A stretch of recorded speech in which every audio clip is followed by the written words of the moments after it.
What's up, people? You knew this video was coming. You knew it. You knew it was coming. You knew it. And if you didn't know it, then you're not subscribed to my channel. So I'm gonna get right to it. I told you so. I told you. I tried to warn you. I tried to warn leftists. I tried to warn progressives. I tried to warn Democrats, whatever you want to call them. Because I don't have a party allegiance, right? I don't consider myself a Republican. I don't consider myself a Democrat. I vote based on policy. And not that long ago, I made a video saying I'm done with the woke stuff and why. I outlined all the reasons why. I made another video later on after that. I think it was titled like a message to Democrats or something like that. So I'm going to reiterate the stuff that I was saying, what, a year ago? Maybe less than that. That would have changed, at least in my opinion, it probably would have changed the outcome of the election. And for those of you that don't know and you live under a rock, Trump and Vance won 2024 by a lot. The blue wall went bye-bye. It turned into a red wall. So, believe me when I say I'm not one of those people that goes out of my way to ridicule people that vote differently from me. People that believe things that are different from what I believe. Because I will make fun of Republicans and people on the right just as bad if they say some dumb shit. I make fun of Nick Fuentes all the fucking time. I can't fucking stand that dude. I think he's an idiot.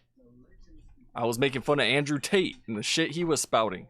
Fresh and Fit, that's another group of dudes.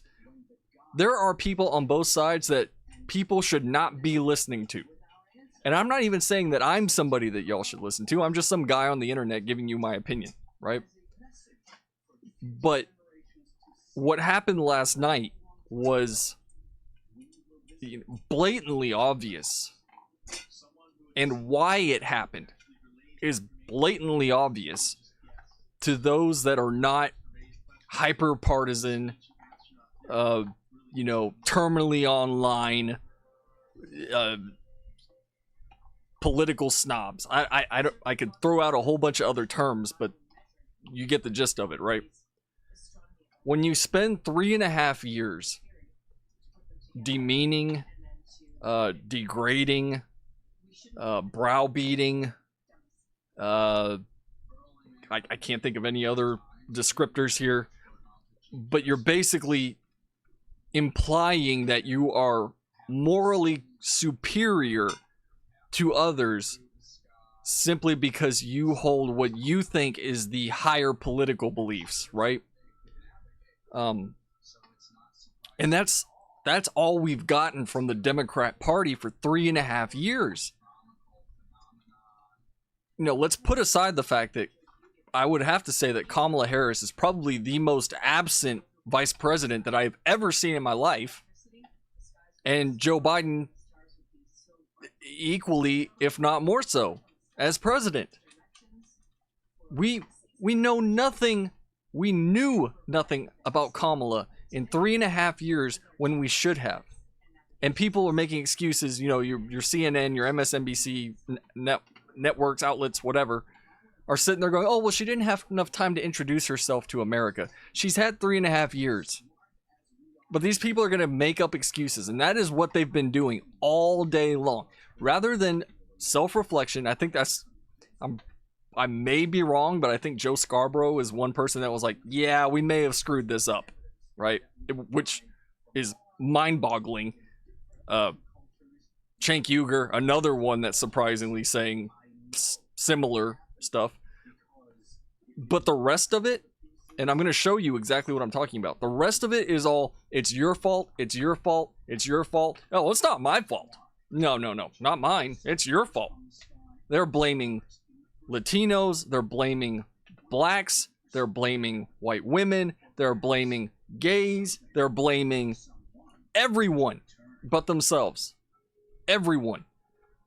I have seen I know most of you know this already. My mother is Mexican, right? I'm not a full-blown white guy. I grew up in a Hispanic household. I have seen some heinous shit coming from the libs about Hispanics that voted for Trump. I am talking, if you took away the pride flags and everything else in their names, you would think they were fucking racists. That's how bad some of the stuff I've seen is. You go on Reddit, you got some person saying that they're gonna, arm themselves and go out and start killing Trump supporters. These are the people that I am more than happy to make fun of. The unhinged, the terminally online, and those that for some reason can't, do even a microsecond of self-reflection and think about why Democrats lost this race so horribly. Because if you look at it from the position that I am, it was obvious they were going to lose. I mean, last night there were some times that I was sitting there going, all right, they might pull something out of their ass here and, pull another 90,000 votes from somewhere, right? And that didn't happen. The response across the board from your average American was that Trump is the better option at this point. And as much as Democrats like to sit there and scream about how divisive Trump is, the Democrat Party and the mainstream media has been the most divisive I have ever seen in my life. And I voted for Obama the first time. Second time, I didn't vote at all. First time Trump ran, I didn't vote. Second time Trump ran, I didn't vote. This time, I voted. And a bunch of other people I know, just like me, did the same exact thing. Why? Because it is tiring. You get tired of people, especially the media, sitting there and lying to your face on a daily basis in favor of one political party when you know that things are not great. And now I guarantee they're going to start admitting it. They're going to be like, oh yeah, well actually this is kind of bad. Well, we actually may have been in a recession. Oh, you know what? Inflation may be higher than it ever was. They're going to start doing that. Once this initial shock of the fact that they might actually have to do their jobs instead of shill for a political party. And maybe we can get back to actual journalism. But that's besides the point. The point is that all day long, all it has been is the blame game without an ounce of self-reflection, right? And the example I want to show y'all is probably the most out of touch, insulting example that I heard. In fact, I was listening to it on a different channel on my lunch break when I was driving back to work. And I was shouting. I was mad. I was hot. I was very hot. It was bad. It was bad. And we're going to watch it, but this overwhelming win, and the day before and on election day, my boss saw me in the hall and he's like, oh, how you feeling about it? I was like, I feel pretty good. I think he's going to win. And he looked at me and he's like, yeah, you know what? I feel pretty good too. Because people are pissed off. They're tired. And they're tired of one side saying, this is your fault. You're divisive. You need to tone down the rhetoric, when they're doing the exact same thing at the same, the same amount, the same level. And you're going, what? I didn't even say anything. Nope, it's your fault. But okay. Right? Same people. So you're a Nazi. You're a fascist. Oh, you're an istophobe. I am? I didn't know. Okay. I guess I am. Who is going to want another 4 years of that? Nobody. And it's all about power. These progressives that are melting down, the entire left that is melting down because they can see that power disappearing and they're scared of losing it and going back to being fucking, what's the word I'm looking for? And I don't want to be insulting, even though I have my feelings on this. It's going back to where the things are shifting, right? That Overton window is heading back to normalcy. And they are scared shitless. They're scared. The mainstream media is scared. These career politicians are scared. These big corporations are scared. Because for once, things did not work in their favor.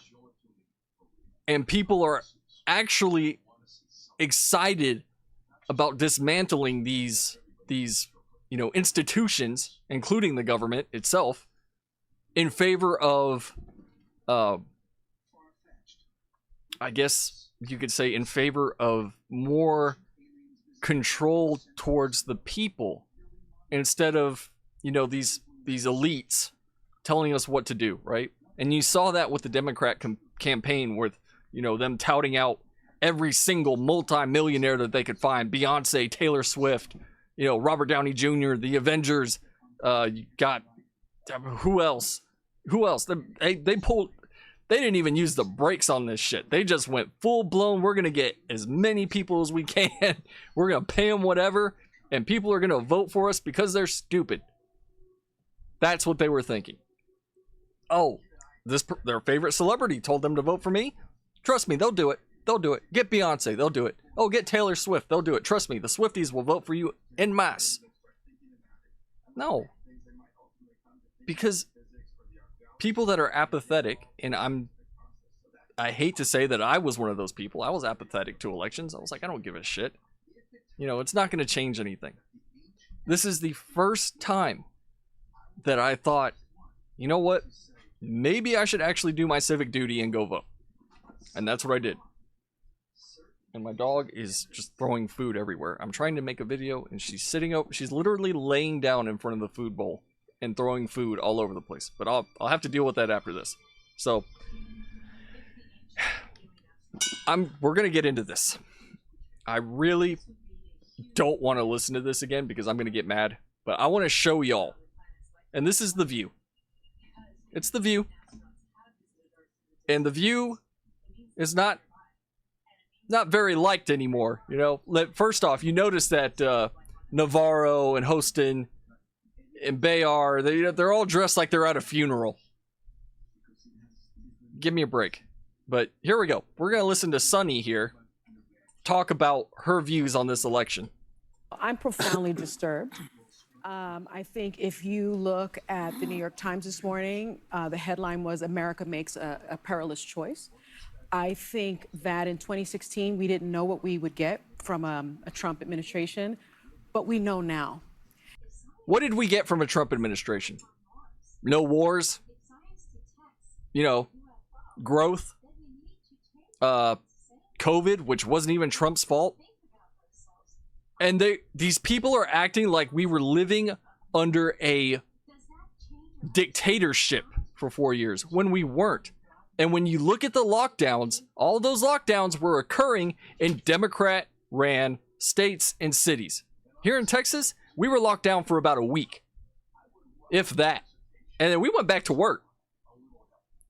Everywhere else, they were shutting people down. Non-stop. It was full-blown authoritarianism.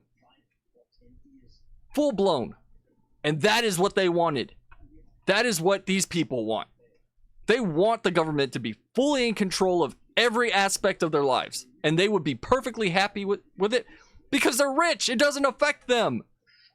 Not even a little bit. Not even a little bit. If you think these people are anything like you, they're not. They're not. These celebrities are not like you. They're not like me. They're not like anybody. They have literal fuck you money. And at the drop of a hat, they'd be on a jet and out of this bitch if the shit hits the fan. And that's the truth. And we know now that he will have almost unfettered power. Oh, and so I worry. Unlimited power. Not about myself, actually. I don't worry about my station in life. She's about to cry. Class. No, she's not. I worry about my mother, a retired teacher. I worry about our elderly and their Social Security and their Medicare. I worry about my children's future. I don't believe, especially my daughter. I don't believe who a now word has of this. Less rights than I have. No, she And doesn't. I remember my father telling me many, many years ago that I was the first person in his family to enjoy now Sunny full civil Hostin's going to be rights. oppressed And now I under have Trump. less civil rights than I had when he told She's me going to that. cry in her So, mattress again, of money when she I'm gets profoundly home. disturbed that the 14th Amendment of the Constitution did not prevent someone who participated in an insurrection from becoming president of the United States. I think that going forward, the convicted felon box on employment applications better be taken off, because if you can be the president of the United States, then you should not be. You know, the funny thing about The View is that when you listen to it and she's banging the food bowl again, if you listen to how the applause sounds, it sounds like they're in a room full of people. There's less than 100 people sitting there clapping. You know, it's all amplified. Prevented from employment in this country, because I remember applying for my jobs as a federal prosecutor, and there was a box for convicted felons. Well, and so that box better be taken off. And I think our healthcare system is now at risk. I think no fluoride for anyone. Yeah, economists have made clear that Fine with me. He's going to increase the debt by $7.75 trillion. I'm worried about mass deportation and internment camps, and I'm also worried about Elon Musk warning Americans to prepare for temporary hardship. I'm surprised at the result, but I'm not surprised. Wait, here we go. As a This is woman what of I was. color, Here we go. I was so hopeful that As a woman of mixed-race color, woman married to a Jewish guy. I wanted a mixed race woman married to a Jewish guy to win. What the fuck does that have to do with anything? Nothing. Zero. Nothing. The color of her skin does not fucking matter. Her gender does not matter. Her policies matter. But not to these people. Not to people like Sunny here. That's because that's all she has to worry about. Fuck the policy. She looks like me. Okay, cool. Get the fuck out of here. Be elected president of this But that's not country. even the worst part. And I think that it had nothing to do with policy. I think this was a referendum. It had of, everything to do with policy. cultural resentment in this country. Oh, see, Well, we're I think racist. it, You're a racist. You know, You don't like black people if you didn't vote for Kamala, obviously. Being one of them, I'm obviously very disappointed. I'm very sad. I was But at the Kamala Harris. I don't want to listen to Anna headquarters Navarro talk. yesterday. In I want to get back Washington, to Sunny here. and it was Let's a get back very to Sunny. sad scene. The 50 years. Yeah, You know, yeah. after We're gonna find 7 Sunny's years. To hear other that rhetoric coming back, to answer to hear this. things that came out of people's mouths. Let's see if we can find it. That we all decided as a public group. Is it right here? Because they're not going to believe any statistic, any number. Well, I want to dig further into the demographics, because Here we go. Black women tried to save this country. Black last women night. tried to save the country. 91% of black women voted for. And you the hear vice president. Behar over there. Oh, yeah, You have yeah. Latinas in the 70 percentile voting for the vice president. What we did not have is white women who voted about 52%. It's your fault, white women. For Donald Trump, uneducated white women. Oh, you're is my uneducated. understanding. You have Latino men actually voting more for him, and you Latinos, have, you're and black men. misogynists. We're not the story here, because they voted she's- almost 80% for the vice president.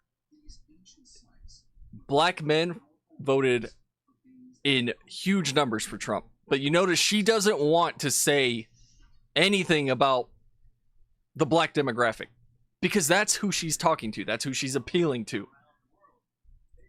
right. So why do you think that uneducated white women voted against their reproductive health freedoms, and why do you think Latino men voted in favor of someone that's going to deport, says he's going to deport the majority of his community? White women like being. He's not gonna fucking deport the Hispanic community. Guess what? My family is safe.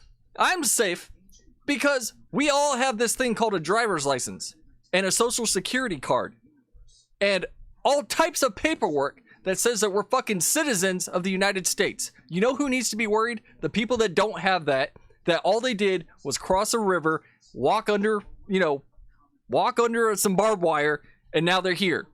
And now they're reaping the benefits. Those are the people that everybody is talking about. Yeah, no, we need to stop supporting non-citizens when we can't even support our own citizens. But, Sonny here, again, doesn't give a shit. These are the type of people that would say, you know what? You need to house illegal immigrants in your entire neighborhood, in your house, in your garage, everywhere. Okay, well, Are you going to do it? No, not me. Not me. You do it. You're the one that's supposed to do this, not me. That is the type of person that has been speaking for 3.5 years. The View has been saying this shit for 3.5 years, and people are sick and tired of it. People are sick of being called names. People are sick of being browbeaten. People are sick of this holier-than-thou attitude of we're better than you, and it's your fault that things didn't work out, which is exactly what they're doing, and she's not the only one doing it. You know, in all fairness, some of the loudest people are being oddly quiet today. People like Mark Hamill, Stephen King, Rob Reiner, you name it. These people aren't saying a word. But this is literally the day after the election. And they're sitting there on network television spouting some of the most insulting shit imaginable. And people eat it up. All that needs to stop. When the media is finally held accountable for the stuff that they're airing on their networks, a lot of this divisiveness, I genuinely believe a lot of this divisiveness is going to go away. You can't get rid of all of it because of social media. There's always going to be people arguing. You're always going to have, crazies on both sides. But this use of the word rhetoric is primarily coming from major news networks. MSNBC, CNN, ABC, CBS, you name it. At any given time, prior to this election, and probably even now, I haven't bothered to look at it, you could turn on the television, watch the news, and all of it would be hyper left-leaning perspective. It went from the news should be neutral to now the news is going to be opinion, speculation, and us basically, behaving like we're better than you. And what does that happen? What happens with that? It bleeds over into the population, into the populace. And the people that are on that side behave that way. It's always been that way. Always. It's never going to end. People are always going to listen to the television and do what it tells them. But this is what it gets you. It gets you a loss. It gets you people that are fed up. And it gets you a severe lack of sympathy for the fact that your side lost. But again, I'm not directing this towards your average everyday Democrat that's disappointed in a political loss. It is what it is. I mean, I'd be disappointed if Trump lost. I voted for the guy. But some of these people deserve the loss. So, thanks for watching, everybody. Until next time, we'll see what happens before January.